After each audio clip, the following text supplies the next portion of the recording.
Halo guys, assalamualaikum warahmatullahi wabarakatuh. Terima kasih yang udah setia sama channel sama official lagi. Semoga kalian selalu sehat, berkah untuk kita semuanya. Gimana kabar kalian, sehat? Alhamdulillahirobbilalamin. Kaisam waras, masya Allah. Kaisam doakan yang lagi sakit Allah sehatkan. Teman Kaisam yang berjuang untuk majikan tentunya diberikan kekuatan sampai finish. Teman Kaisam yang bahagia juga tentunya jangan lupa bersyukur. Kalian lagi pada ngapain cuy? Kerja, ayo semangat. Kaisam lemas amat. Iya, lemas amat ya Allah. Hidup itu ujian ya cuy ya. Pekerja migran di Hong Kong itu dibalik teman-teman kita yang beruntung di sini, teman-teman kita yang mendapatkan majikan yang baik, gaji yang besar. Di balik itu pun ada perbandingan terbalik ya cuy. Pekerja migran yang berkasus, tersandung hukum, KJRI ya ada sih. Cuma kan kembali lagi ya cuy. Ini kan kesalahan atas dibuat kita sendiri. Jadi tidak semua memandang masalah kalian yang lagi kasus itu masalah yang harus dikasihani. Banyak orang-orang yang mencibir, memandang sebelah mata. Yo kamu loh ngelakuin kesalahan sendiri, bodoh amat. Ya udah tanggung aja resikonya. Ya kan? Akhirnya dari perjalanan cibiran itu menjadikan teman-teman kita untuk pasrah aja, ya udahlah ambil paperan aja di sini, tinggal lebih di sini lebih lama daripada saya nggak bisa pulang, nggak ada tiket pesawat. Iya, kayak Tisam belikan tiket pesawat tuh kayak beli odong-odong ya cuy. Tiket pesawat itu jutaan, nggak semua ya. Kalau 1-2 orang ya mungkin Kaisa masih bisa bantu ya cuy ya, tapi kalau 10-11 orang, aduh, puluhan yang datang ke Tisam. Yo Kaisam bukan miliarder, kejebak sendiri. Kaisam ya jelengkang sendiri ya cuy. Aduh, banyak orang-orang yang ngomong, konten aja nih YouTube nih, banyak nih konten cari cuan. Andai aja posisi kita mau dibalik nggak? Kamu jadi Kaisam jadi kamu. Apakah kamu sekuat Tisam? Pastinya akan menyerah, pasti akan berpikir egois, cari duit aja yang banyak, memperkaya diri, jadi YouTuber dan lain. Beban cuy. Ada di sini titipan Allah yang harus Tisam itu salurkan. Tapi semakin banyak penontonnya Kaisam, semakin banyak orang juga berkasus. Bingung Tisam, ngomong cuap-cuap kayak mujair, nggak pernah didengar nih di telinganya mama tua kaplak. Kaisam jangan mama tua kaplak, diganti mama cantik wes. Ya wes, diganti mama cantik, dengerin Tisam, tolong ya. Ini gara-gara money laundry ini ya. 2 tahun yang lalu ini udah banyak nih teman-teman kita terjerumus, apalagi aplikasi-aplikasi virtual kayak Tap and Go, Moxbank, Zabank. Ini kan banyak teman-teman kita itu dibodoh-bodohi. Baitoy scan wajah, ya Tisam Baitoy itu nggak ada ngaruh-ngaruhnya. Padahal mafia ini mencuci otak kita dengan dalih aman palalu. Nah, ini salah satu kisah yang Tisam bagi ini baru kemarin. Mbaknya nangis-nangis. Kenapa Mbak baru nyari Tisam? Kemarin kemana? Kemarin kamu masih sanggup ya hidup di luar. Sekarang udah nggak sanggup. Terus gimana? Tisam. Jadi pekerja migran ini ya cuy ya, diputus kontraknya itu karena dia finish. Tapi dia finish itu di bulan 8. Posisinya dia sudah dijemput sama polisi. Gara-gara katanya ada datanya dia yang dialiri dana. Setelah dia ini debat sama polisinya, debat sama intelnya bahwa saya nggak pernah kok buka-buka kayak gitu, ya kan. Cuma dia ingat satu kasus di mana saat dia mabok, ini mungkin saja KTP-nya ini dicuri datanya ya cuy ya. Kok bisa? Apakah bisa ini dipercaya? Ini banyak dedaunan di muka Tisam. Mbaknya nangis aja ya cuy ya. Mbaknya sekarang itu nggak ada teman-teman yang nolong ya. Saat ini dia ada di rumah kosong yang dia temui di pinggir jalan. Jadi dia tanpa pengairan, tanpa listrik ya cuy ya. Nangis aja. Dia nangisnya bukan nggak mau di penjara gitu cuy, tapi nangisnya dia ini takut hantu. Ada aja ini mama cantik ini. Aduh, gimana sih ceritanya? Ayo kita bahas. Apakah kita perlu tolong cuy? Tapi beli tiket pesawat yo jutaan cuy, minimal 2 juta ini. Sedangkan Kaisam nggak boleh galang donasi. Ya sabar ya, semoga aja rezeki Kaisam itu luas ya, amin. Jadi ceritanya kita sebut aja ini Mbak A. Jadi Mbak A ini sebenarnya track recordnya kerja di Hong Kong ini ya cuy ya. Dimana pergaulannya dia ini pergaulan yang bebas. Kalau libur dia ini suka nongkrong, mabuk-mabukan, geliang-geliangan, ajeb-ajeb ya saya. Nah ini barangkali temannya tahu kisahnya. Coba saat Mbak ini pernah membantu kalian, pernah nggak kalian itu balas budi ke dianya? Kalau misalkan iya balas budi, coba ngomong sama Kaisam.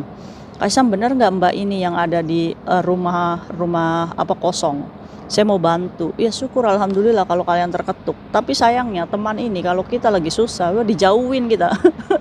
Kelagapan pun nggak ada yang mau nolong. Pasti dicibir, pasti diomong, pantesan aja kayak gitu, orang hidupnya belangsak, ya kan? Sebelangsak-belangsaknya dia ini lagi kena ujian cuy.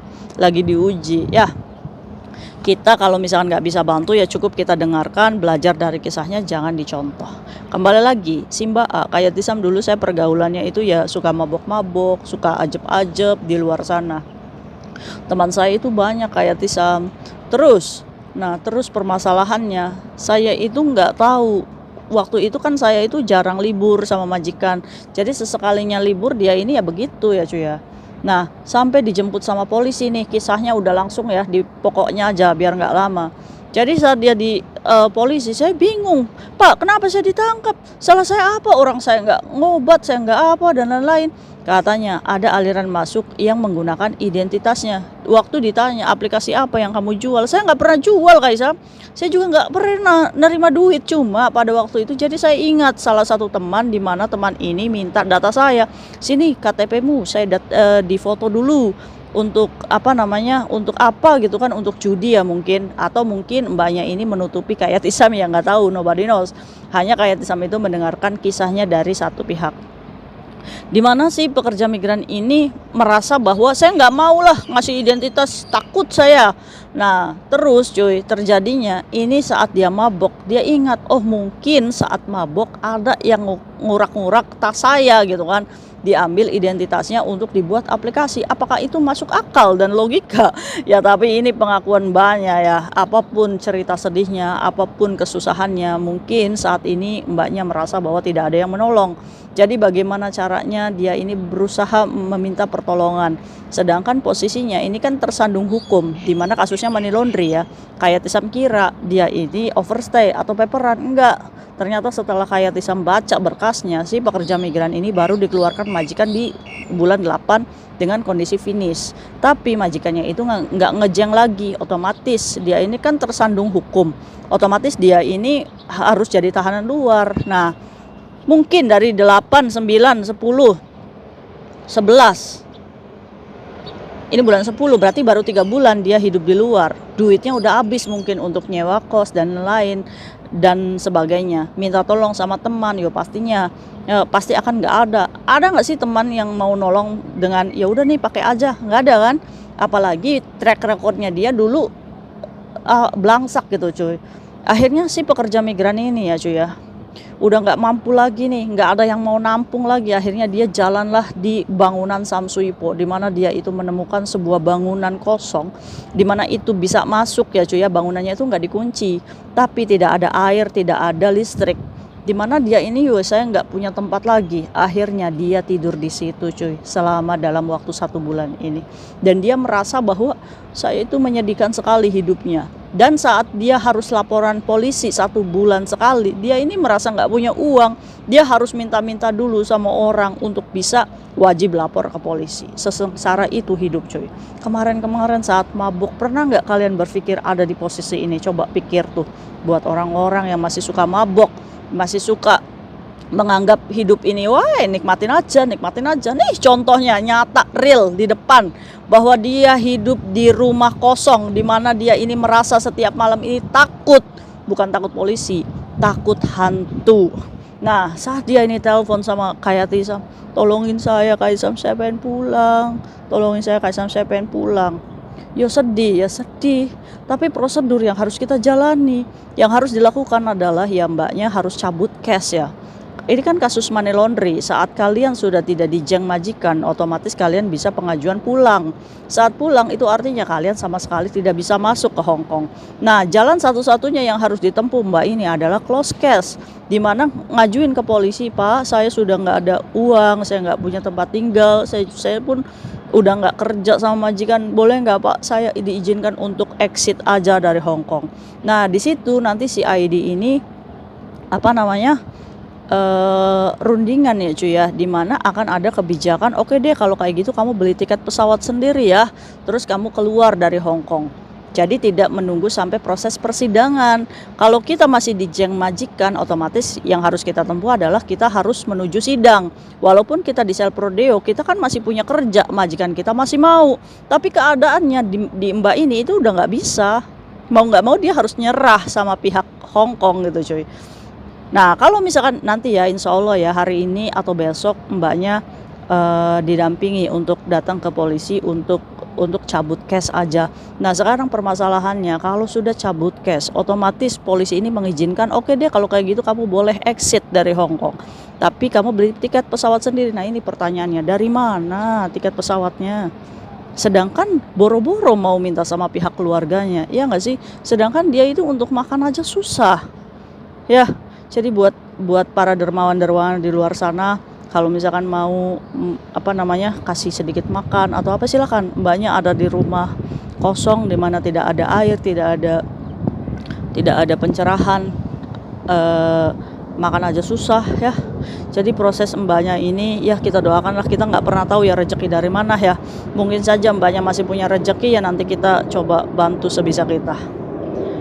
Ada aja nih kisah di mana dulu waktu masa jaya di Hong Kong dia sia-siakan, sedangkan di masa apa namanya kerja di sini dia harus terlunta-lunta menjadi gembel seperti ini. Sekarang pertanyaannya balik lagi ke kalian mau contoh mbaknya ini atau mau berubah sebelum terlambat waktunya? Buat kalian jangan pernah jual-jual akun atau berteman dengan teman-teman toksik. Data dokumen walaupun kalian bawa pada saat libur di-keep. Jangan kasih kendor teman kita. Kadang pencuri itu bukan mencuri uang tapi mencuri data kita pun bisa ya cuy ya. Aduh ada aja, nangis aja mbaknya tuh. Kayak Tisam nggak apa-apa saya tuh di sel prodeo, saya akan memperbaiki di dalam. Tapi permasalahannya polisi ini nggak ngasih dia di sel prodeo, dihajarnya jadi tahanan luar gitu. Apa nggak mampus kita beli makan sendiri, tempat tinggal di mana, sewa yang nggak akan ada yang mau. Teman kita, teman maboknya juga nggak akan mungkin mau bantu gitu kan, iya nggak sih? Nah kita loh berbagi rokok bareng, berbagi minuman bareng, pas saat kesusahan nggak ada, didepak kalian ya. Jadi jangan mau kalian itu jadi gembel kemudian harinya. Nah mungkin itu sharing guys sama hari ini, dan minta doanya untuk mbaknya, semoga apa namanya mbaknya dipermudah jalannya untuk pulang ya. Rezeki dari manapun ya kita nggak pernah mengkufuri, semoga mbaknya masih punya rezeki, dan dari manapun juga ya semoga aja banyak para dermawan ya, amin ya robbal alamin. Tapi kayak saya nggak minta donasi aja ya mungkin kayak saya minta doanya aja untuk mbaknya. See you next video, bye bye. Assalamualaikum warahmatullahi wabarakatuh, bye.